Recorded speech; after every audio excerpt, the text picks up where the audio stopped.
사랑하는 자들아, 우리가 서로 사랑하자.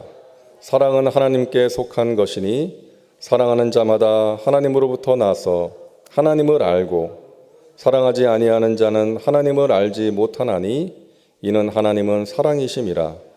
하나님의 사랑이 우리에게 이렇게 나타난 바 되었으니 하나님이 자기의 독생자를 세상에 보내심은 그로 말미암아 우리를 살리려 하심이라. 사랑은 여기 있으니 우리가 하나님을 사랑한 것이 아니요 하나님이 우리를 사랑하사 우리 죄를 속하기 위하여 화목제물로 그 아들을 보내셨음이라. 사랑하는 자들아, 하나님이 이같이 우리를 사랑하셨은즉 우리도 서로 사랑하는 것이 마땅하도다. 아멘. 사랑하시는 하나님이라는 제목으로 말씀을 나누겠습니다. 여러분, 지휘자 정명훈 씨 아시잖아요? 정명훈 씨가 예전에 이런 말을 한 적이 있는데요. 음악의 테크닉을 익히는 것은 힘들지 않았지만 음악적인 깊이를 이해하는 것은 30년이 걸렸다. 그런 이야기를 한 적이 있습니다. 그러니까 어떤 음악적인 그 테크닉, 기술을 몸에 익히는 것은 오래 걸리지 않았는데 그 음악적인 깊이를 이해하는 것은 오랜 세월이 걸렸다는 것이죠. 그 말을 듣고 제 자신을 좀 생각을 해봤습니다. 내가 신앙생활을 한 지는 50년이 넘었고 또 사역을 시작한 지는 30년 가까이 되었는데 내가 신앙생활을 하면 할수록 사역을 하면 할수록 내 안에 깊이가 더해지고 있는가? 신앙의 깊이가 더해지고 있는가? 이런 질문을 하게 되었습니다. 어떤 사역적인 테크닉이 늘어나고 성경 지식이나 신학적인 지식이 늘어나는 것보다 더 중요한 것이 신앙의 깊이이기 때문이죠.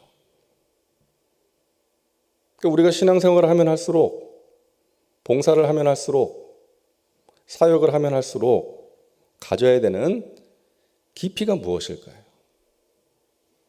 사랑 아닐까요? 사랑. 신앙생활을 하면 할수록, 봉사를 하면 할수록 하나님 아버지의 사랑을 더 깊이 알아가고 그 사랑으로 사랑하는 사람이 되는 것입니다. 예수님께서 하나님을 사랑하고 이웃을 사랑하라고 하셨기 때문에 그것이 우리가 지켜야 되는 가장 큰 계명이라고 하셨기 때문에 교회의 핵심 가치가 사랑이기 때문입니다. 그래서 우리는 신앙생활을 하면 할수록 또 봉사와 사역의 연륜이 쌓이면 쌓일수록 사랑의 사람이 되어야 돼요. 하나님을 더 깊이 사랑하고 그 사랑으로 사랑하는 사람이 되어야 하는 것입니다. 바울 사도가 이렇게 말합니다. 에베소서 3장 17절부터 19절을 보면은 믿음으로 말미암아 그리스도께서 너희 마음에 계시게 하시옵고 너희가 사랑 가운데서 뿌리가 박히고 터가 굳어져서 능히 모든 성도와 함께 지식에 넘치는 그리스도의 사랑을 알고 그 너비와 길이와 높이와 깊이가 어떠함을 깨달아 하나님의 모든 충만하신 것으로 너희에게 충만하게 하시기를 구하노라. 너희가 사랑 가운데서 뿌리가 박히고 터가 굳어지기를 원한다. 너희가 그리스도의 사랑을 알기를 원한다라고 기도했던 것입니다. 여러분, 우리가 이 세상에서 알아야 될 것들이 많이 있지만 꼭 알아야 될 것은 하나님 아버지의 사랑입니다.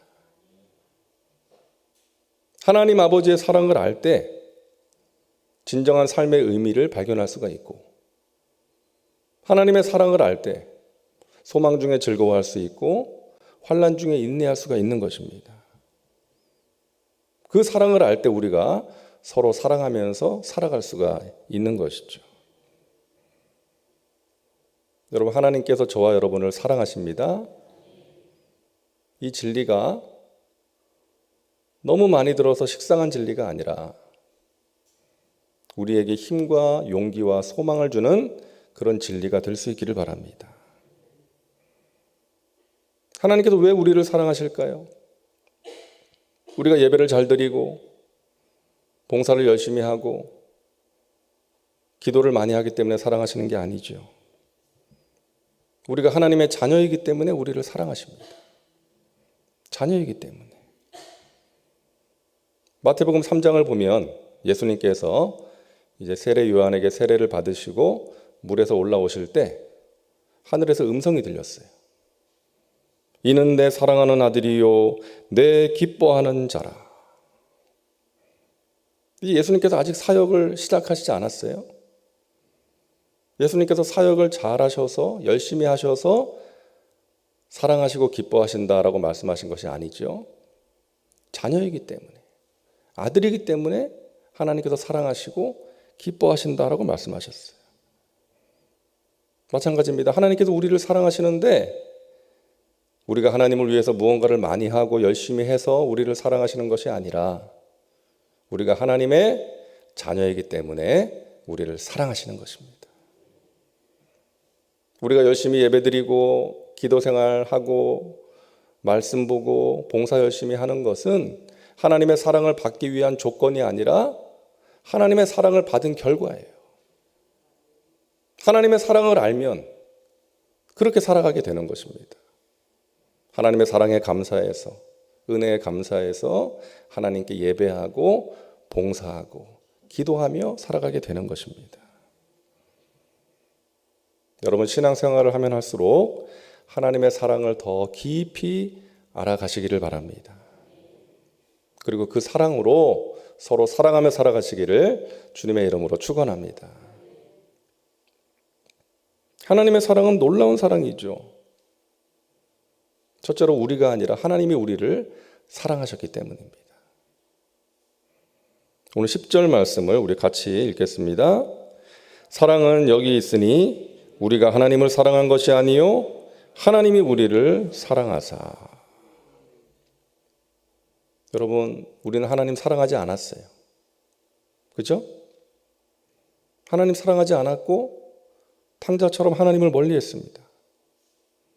세상을 사랑했습니다. 돈과 명예와 성공을 사랑했습니다. 그런 우리를 하나님께서 사랑하셨어요. 사랑하실 만해서 사랑하신 게 아니죠.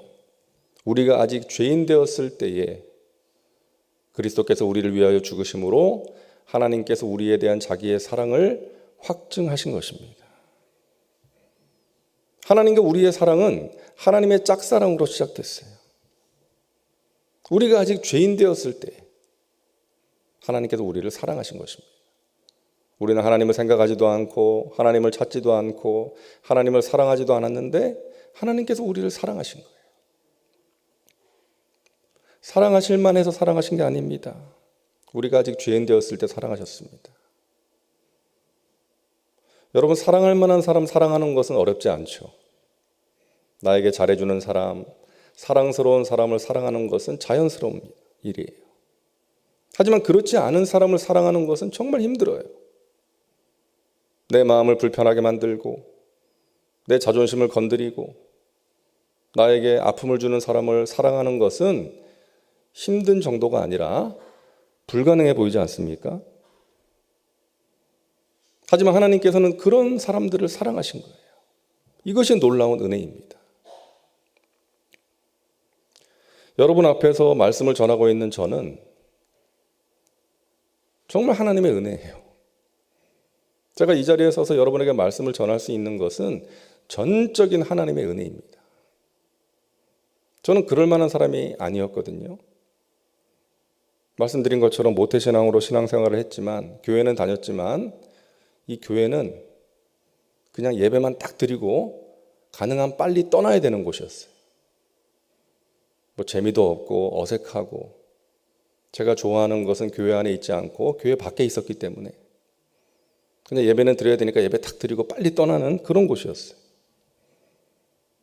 그러니까 하나님의 마음을 전혀 헤아릴 줄 모르는 그냥 껍데기만, 무늬만 크리스천이었습니다. 그러다가 죽음의 위기 가운데서 하나님 만나고 하나님의 사랑을 알게 되었고 나를 하나님의 종으로 부르신다는 것도 알게 됐어요. 근데 또 하나님을 멀리했어요. 주의 종이 되기 싫어서 안 되려고 그랬습니다. 우리가 그렇잖아요. 죽게 되면 살려달라 그러고 살만하면 또 멀리하고 그랬던 거죠. 내 마음대로 살고 싶었어요. 근데 어머니가 시한부 선고 받았잖아요. 직장암에 간암으로 1년밖에 못 산다. 그래서 그때 또 천부여 의지 없어서 손 들고 옵니다. 신학교에 간 거예요. 하나님이 어머니 살려주셨어요. 병원에서는 1년밖에 못 산다 그랬는데 20년을 살게 하셨어요. 얼마나 감사합니까? 근데 또 하나님 멀리 했어요. 하나님과 거리를 두고 싶어서 군대 갔습니다. 근데 군대 갔더니 나보고 군종병을 하래네요. 그때 군목이 장로교 통합 측 목사님이었어요. 그 당시에 장로교 통합 측에서 우리 순복음을 이단이라고 할 때입니다. 막 공격할 때였어요. 근데 장로교 통합 측 목사가 순복음 신학하다가 온 신학생을 군종병으로 뽑더라고요. 그 군대에서도 하나님께서 저를 붙드시는 것을 체험할 수가 있었습니다. 저는 기회만 있으면 하나님 멀리 하려고 그랬고 하나님과 거리 두고 싶었는데 내 마음대로 살고 싶었는데 하나님께서 그때마다 저를 붙들어 주신 거예요. 만약에 그때 저를 그냥 두셨다면 저희 인생은 아마 망가졌을 거예요.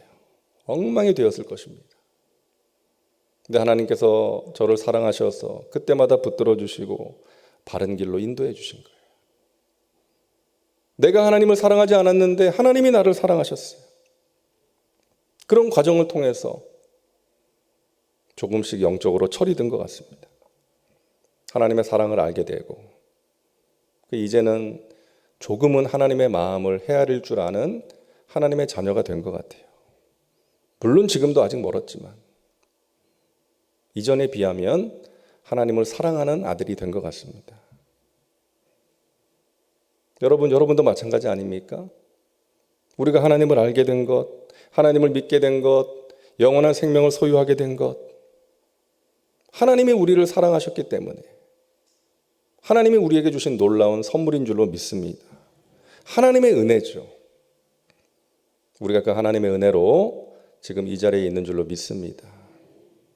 하나님의 은혜로 이 쓸데없는 자 왜 구속하여 주는지 난 알 수 없도다. 내가 믿고 또 의지함은 내 모든 형편 잘 아시는 주님 늘 돌보아 주실 것을 나는 확실히 아네. 이 찬송의 가사가 저와 여러분의 진실한 삶의 고백이 될 수 있기를 바랍니다. 또 하나님은 우리에게 가장 귀한 것을 아낌없이 주셨습니다. 놀라운 사랑입니다. 오늘 9절 말씀 우리 같이 읽겠습니다. 하나님의 사랑이 우리에게 이렇게 나타난 바 되었으니 하나님이 자기의 독생자를 세상에 보내심은 그로 말미암아 우리를 살리려 하심이라. 자기의 독생자를 주신 거죠. 아낌없이 주셨습니다.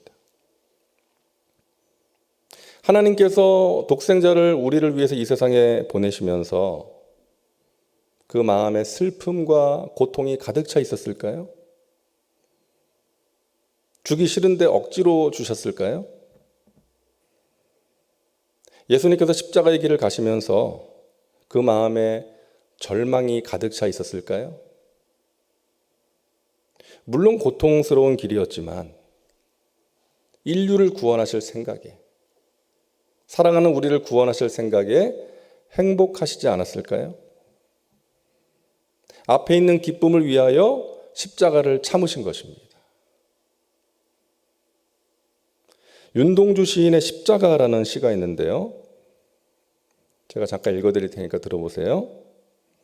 쫓아오던 햇빛인데 지금 교회당 꼭대기 십자가에 걸리었습니다. 첨탑이 저렇게도 높은데 어떻게 올라갈 수 있을까요? 종소리도 들려오지 않는데 휘파람이나 불며 서성거리다가 괴로웠던 사나이 행복한 예수 그리스도에게처럼 나에게 십자가가 허락된다면 모가지를 들이우고 꽃처럼 피어나는 피를 어두워가는 하늘 밑에 조용히 흘리겠습니다. 일제에 항거하겠다는 의지를 이제 예수님과 십자가에 비유해서 표현하고 있어요. 예수님께서 십자가의 피 흘리심으로 이 세상을 구원하신 것처럼 내가 사랑하는 이 조국을 위해서 기꺼이 피를 흘리겠다는, 십자가를 지겠다는 그 시인의 의지를 표현한 것이죠. 근데 예수님에 대해서 이렇게 표현하고 있죠. 괴로웠던 사나이, 하지만 행복했던 예수 그리스도.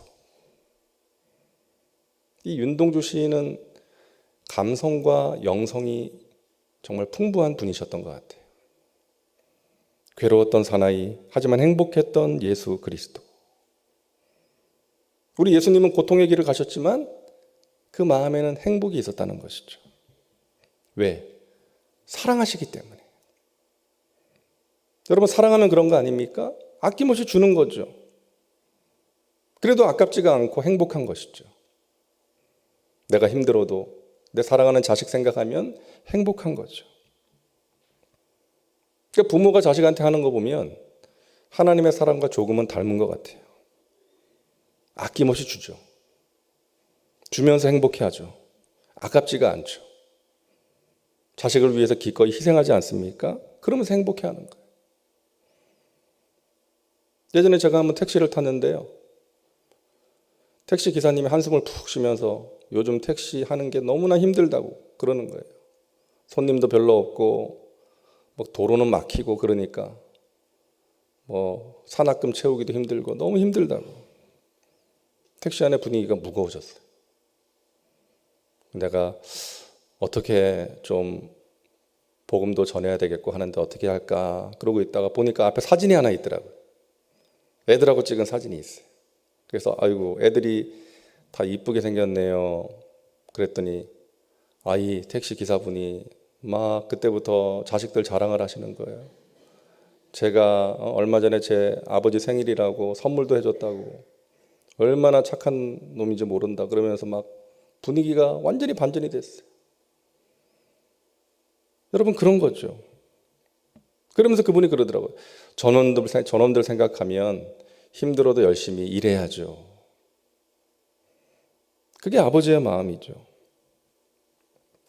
독생자도 아끼지 않고 주신 아버지 하나님께서 우리에게 필요한 것을 주실 줄로 믿습니다.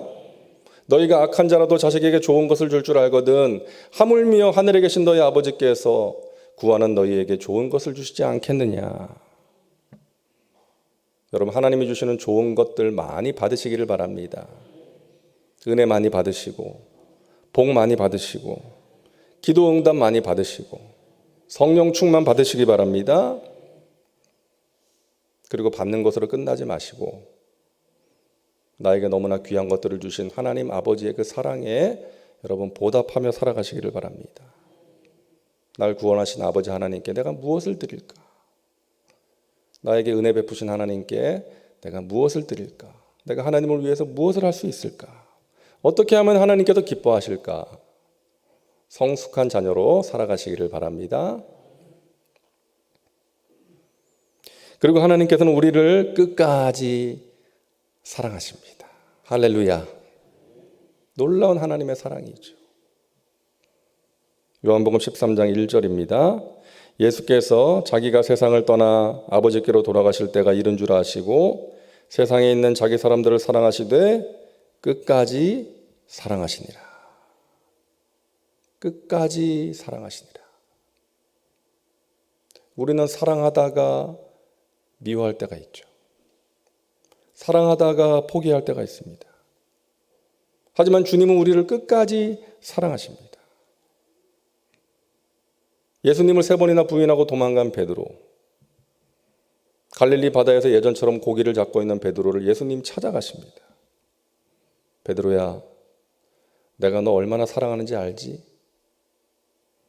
너도 나 사랑하니? 자신을 부인하고 저주하며 도망간 그 베드로를 예수님은 끝까지 사랑하셨습니다. 베드로는 그 사랑 앞에서 깨어진 거예요. 무릎을 꿇은 거예요. 그리고 그 사랑으로 인해서 자신의 목숨까지 바칠 수가 있었던 것입니다. 여러분, 끝까지 사랑한다는 것은 끝까지 함께 하신다는 거예요. 예수님께서 이 세상을 떠나시면서 이런 말씀하셨죠. 볼지어다 내가 세상 끝날까지 너희와 항상 함께 있으리라. 세상을 떠나시는 예수님께서 어떻게 함께 하신다는 거예요? 요한복음 14장 26절이죠. 보혜사 곧 아버지께서 내 이름으로 보내실 성령 그가 너희에게 모든 것을 가르치고 내가 너희에게 말한 모든 것을 생각나게 하리라. 예수님은 떠나가시지만 하나님께서 보내시는 그 성령께서 영원토록 우리와 함께 하신다는 거예요. 성령님으로 말미암아 우리가 예수 믿고 구원받게 되었습니다. 성령님 지금도 우리와 함께 하시며 말씀을 깨닫게 하시고 생각나게 하십니다. 환난 가운데 함께 하셔서 이겨낼 수 있도록 도와주십니다. 세상에 줄 수 없는 평강을 주시고 위로를 주십니다. 복음을 전하게 하시고 증인의 삶을 살아가게 하십니다. 교회를 세우시고 자라가게 하시는 거예요. 성령님이 우리와 지금도 함께 하시고 영원토록 함께 하심을 믿으시기를 바랍니다. 근데 여러분, 때로는 우리 가운데 이런 질문이 생기죠. 전능하신 하나님께서 우리를 사랑하시고 우리와 함께 하시는데 우리가 어려운 일을 만날 때가 있잖아요. 답답한 상황에 처할 때가 있다는 것이죠. 하나님이 우리를 사랑하시는데 왜 그럴까요? 우리가 원하는 대로 다 되면, 우리에게 좋은 일만 있으면 우리가 철없는 자녀, 연약한 자녀가 될 수 있기 때문인 것입니다. 자녀가 해달라는 거 다 해주면 그 자녀는 훌륭한 인격을 가진 사람으로 성장하지 못할 가능성이 높은 거 아닙니까? 자립심이 없어요. 어려움을 만날 때 이겨낼 힘이 없는 것입니다. 하나님께서는 우리가 강하고 성숙한 하나님의 자녀가 되기를 원하시는 거예요. 그래서 때로는 하나님께서 우리와 함께 하시고 우리를 사랑하시지만 우리의 삶 가운데 고통의 문제가 있는 것입니다. 우리가 연약한 육신을 가지고 죄악된 세상을 살다 보면 어려운 일을 만나고 고통의 문제를 만날 때가 있는 거예요. 하지만 하나님께서 우리와 함께 하셔서 그 고통의 문제를 이겨내게 하시고 그 과정을 통해서 우리가 더 깊어지고 강한 또 성숙한 하나님의 자녀가 될 수가 있는 것입니다. 우리 하나님 때로는 숨어버리신 것 같은 그런 느낌을 가질 때가 있어요. 하나님 어디 계십니까? 하나님 왜 나의 기도를 들으시고 응답하시지 않습니까? 하지만 하나님 절대로 우리를 떠나지 않으시고 우리를 지켜보고 계십니다. 그리고 때가 되면 우리의 간구를 들으시고 응답하십니다. 가장 좋은 것으로 응답하십니다. 우리를 훈련시키시기 위해서 때로는 그냥 지켜보시는 거예요. 우리가 강하고 성숙한 하나님의 자녀가 되기를 원하시기 때문입니다. 그리고 우리가 그 훈련을 감당할 만하니까 허락하시는 거예요. 그 훈련을 통해서 우리는 하나님 나라의 국가대표로 든든하게 세워질 수가 있는 것입니다.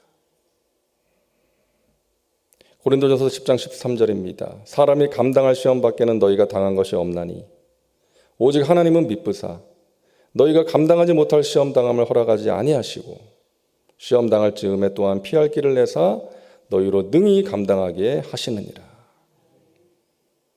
여러분 시험 가운데 계십니까? 고난 중에 계십니까? 여러분 능히 감당하시기 바랍니다. 하나님께서 여러분과 함께 하십니다. 도와주십니다. 승리케 하십니다. 마침내 승리하셔서 넉넉히 이기셔서 하나님께 영광 올려드리시고 하나님의 살아계심을 여러분 주위에 있는 많은 사람들에게 증거하며 살아가시기를 주님의 이름으로 축원합니다. 여러분 신앙생활에 깊이와 연륜이 쌓이면 쌓일수록 하나님의 사랑을 더 깊이 알아가시고 그 사랑으로 감사와 기쁨이 넘쳐나는 또 그 사랑으로 여러분 주위에 있는 사람들을 사랑하는 그런 복된 삶을 살아가시기를 주님의 이름으로 축원합니다. 기도합니다. 좋으신 하나님, 우리를 사랑하시는 하나님 아버지의 사랑을 다시금 생각하게 하시니 감사합니다. 우리가 하나님을 사랑하기 전에 하나님께서 먼저 우리를 사랑하셨습니다. 그 사랑으로 우리를 구원하셨고 그 사랑으로 우리에게 귀한 은혜를 베풀어 주셨습니다. 독생자도 아끼지 않고 주신 하나님께서 우리에게 모든 은사와 복을 주실 줄로 믿습니다. 우리를 끝까지 사랑하시며 함께 하시는 주님께서 우리의 기도를 들으시고 응답하시며 하나님의 은혜 가운데 거할 수 있도록 인도해 주실 줄로 믿습니다. 사랑하신 하나님의 백성들, 신앙생활을 하면 할수록, 봉사를 하면 할수록 사랑의 깊이가 더해지게 하여 주시옵소서. 하나님을 더욱더 사랑하고 또 이웃을 더욱더 사랑하는 사랑의 사람이 되게 하여 주시옵소서. 특별 새벽기도의 3일 동안 하나님 앞에 예물 드린 손길들이 있습니다. 하나님 그 중심을 기쁘게 받아주시고 가정과 직장과 사업과 범사에 하나님의 은혜와 신령한 복으로 넘치도록 채워 주옵소서. 이 시간 우리가 기도할 때 성령께서 우리의 기도를 인도해 주시고 하나님 마음에 맞는 기도요 하늘 문을 여는 기도 되게 하여 주시옵소서. 오늘 하루도 넉넉히 승리하는 복된 하루가 될 줄로 믿습니다. 예수님의 이름으로 기도하옵나이다. 아멘.